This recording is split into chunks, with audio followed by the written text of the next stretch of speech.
Hello, my name is Chloe, welcome to my channel. Today I'm bringing to you my December TBR.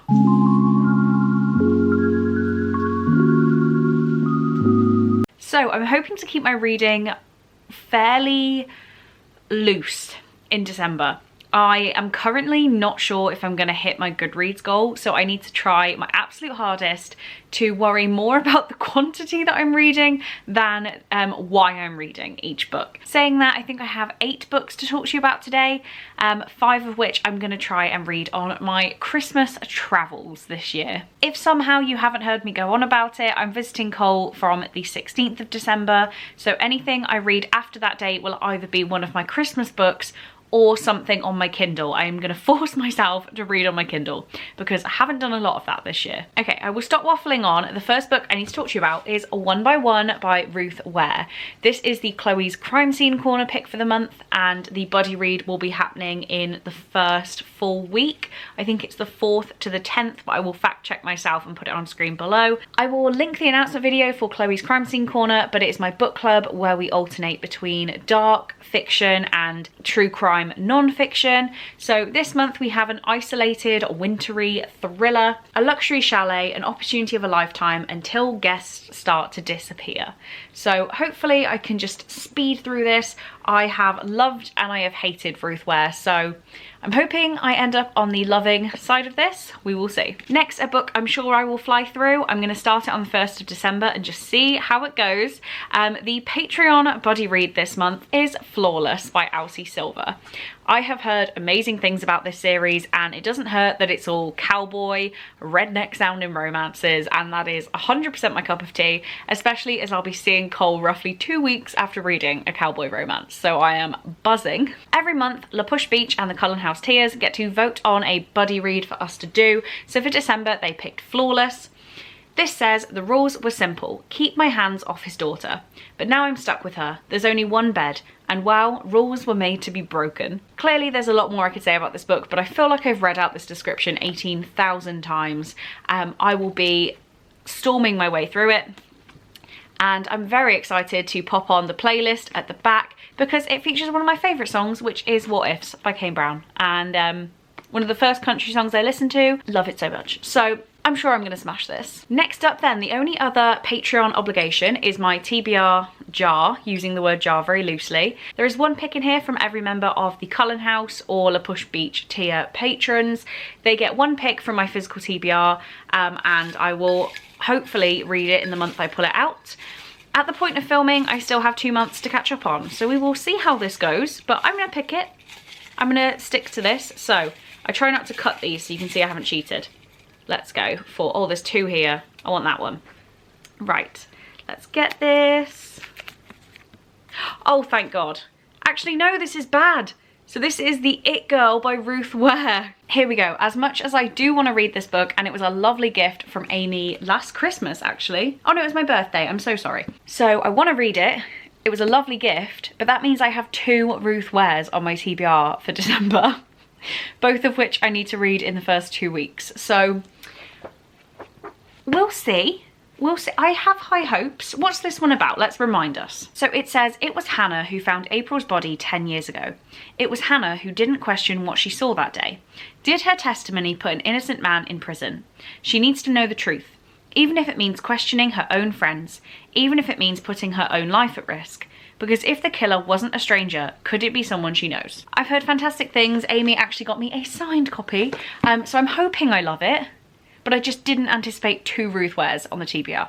It's fine, we're rolling with it. So then I have the 5 physical books I'm taking on my trip. I'm away for 3 weeks, 6 days of which fall into January. I was like, what's that other month? So I'm going to try and read all of these before Christmas, and I have a solid week where I'm not working and I'm away and Cole's working, so I think I can do this. 2 of them are definitely Christmas. One is Christmas themed, the other 2 just give me Christmas vibes. So the first fully Christmas one is Inner Holidays by Christina Lauren. This says, it's the most wonderful time of the year, but not for Maylin Jones. Yeah, Malin. She's living with her parents, hates her going nowhere job, and has just made a romantic error of epic proportions. But perhaps worst of all, this is the last Christmas May will be at her favourite place in the world, the snowy cabin where she and her family have spent every holiday since she was born. Mentally melting down as she drives away for the final time, May throws out what she thinks is a simple plea to the universe. Please, show me what will make me happy. The next thing she knows, everything goes black. When May gasps awake, she's back on a plane, beginning the same holiday all over again. With one hilarious disaster after another sending her back to the plane, May must figure out how to break free of the strange time loop and finally get her true love under the mistletoe. So this sounds fantastic, and I think it's actually going to be the one I read on my way over. If she keeps defaulting back to a plane, I want to be on a plane when I read it. So I think this is going to be the Journey Overs book. The next specifically holiday one is The Holiday Swap by Maggie Knox. I've had this for years now and always say, oh, I'll read it at Christmas, I'll read it at Christmas. It's finally the Christmas to do it. I'm getting stuck on my hair. This says, when chef Charlie Goodwin gets hit on the head on the set of her reality baking show, well, that was a mouthful, she loses a lot more than consciousness. She also loses her ability to taste and smell, both critical to her success as a judge. Oh, both critical to her success as a show judge. Oh my God. Meanwhile, Charlie's identical twin, Cass, is frantically trying to hold her own life together back in their quaint mountain hometown while running the family's bustling bakery and dealing with her ex, who won't get the memo that they're over. With only days until Christmas, a desperate Charlie asks Cass to do something they haven't done since they were kids: switch places. Looking for her own escape from reality, Cass agrees, but temporarily trading lives proves more complicated than they imagined, especially when rugged firefighter Jake Grieman and gorgeous physician assistant Miguel Rodriguez are thrown into the mix. Will the twins' identity be a recipe for disaster, or does it all have the right ingredients for getting their lives back on track? So, very easygoing Christmas book. Next up, one that's definitely not 100% Christmas, but I feel like it should just be Christmas, is Love Like Farms by B.K. Borison. This is about Stella, who is trying to save the Christmas tree farm she's loved since she was a child by entering a contest with Insta-famous influencer Evelyn St. James. With the added publicity and the huge cash prize, she might just be able to save the farm from its financial woes. There's just one problem. To make the farm seem like a romantic destination for the holidays, she lied on the application and says that she owns Love Like Farms with her boyfriend. Only, there is no boyfriend. Enter best friend Luca Peters. He just came home for some hot chocolate and somehow got a farm and a serious relationship in the process. Will their fake love affair save Love Like Farms in time for Christmas? So, it's a Christmas book. I mean, it doesn't have to be a Christmas book, but it so is. This one is not a Christmas book, but it gives me Christmas vibes, and that is With Love from Cold World by Alicia Thompson. So this is actually about Cold World, a tourist destination that's always a winter wonderland, despite being located in humid Orlando, Florida. Lauren, our main character, is the bookkeeper, so any part of the accountant in me is excited for that part. And then her co-worker, Asa, is all about finding ways to enliven his days, whether that means organising the Secret Santa or teasing Lauren. When their boss asks Lauren and Asa to draft a proposal for raising more revenue, their rivalry heats up as they compete to come up with the best idea. But the situation is more dire than they thought, and it might take these polar opposites working together to save the day. So it might be actually a really hot weather setting, but this gives me Christmas vibes. And finally, the one that I can't explain why it gives me Christmas vibes is In 5 Years by Rebecca Searle. This one always makes me think of Christmas, and I don't know why. Sorry, this really is just reading out the blurbs in this TBR video, isn't it? I don't know about these books. I just know Christmas or not Christmas. This says Danny Cohen has held true to her meticulously crafted 5-year plan since she understood the concept.